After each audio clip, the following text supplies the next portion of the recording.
Hello, today is November 14th, 2025, and it's time for some new stock picks. October was another good month for stocks, with Canadian stocks up about 1% and US and international stocks up about 3%. Markets appear to be topping now though.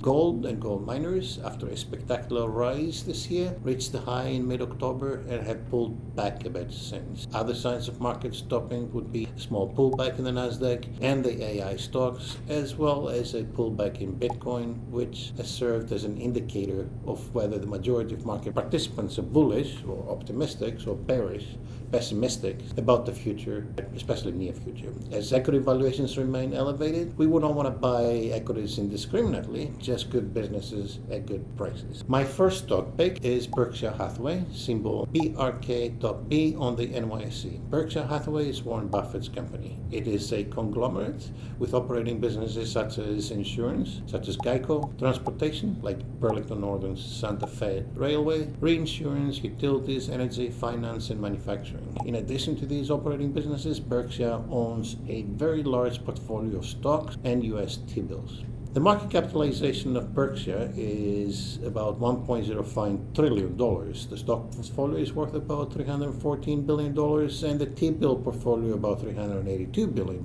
So the operating business is currently valued at $354 billion.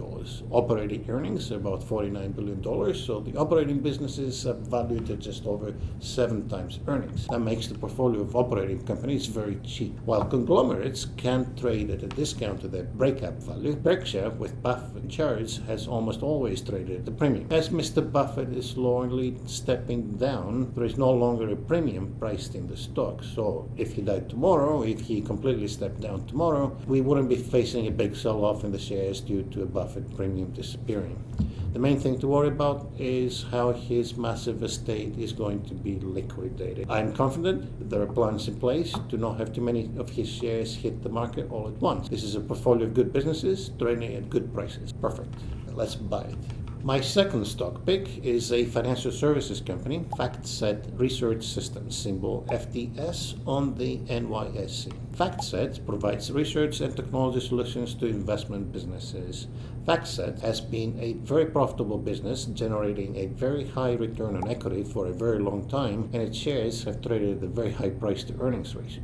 Recently, however, there have been some earnings disappointments. The stock price is down over 40% over the last 12 months. The CEO is retiring, and there are concerns about how AI will impact their business.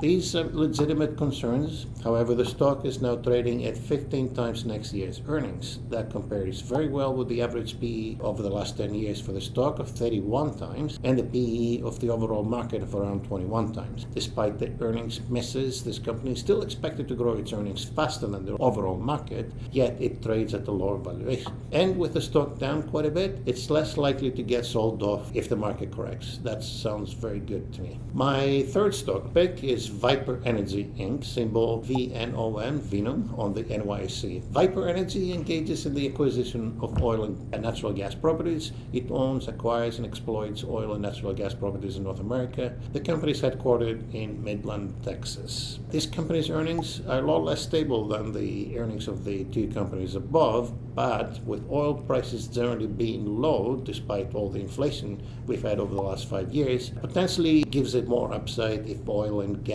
as commodities go up in price like metals have over the last year or two. The stock has a dividend yield of about 5.7%, but it is organized as a partnership in the US, which will produce K1 forms, which may be a little complicated for some investors to deal with, so it may not be suitable for many investors. It should be good to have a smaller position in something like this with good upside potential though.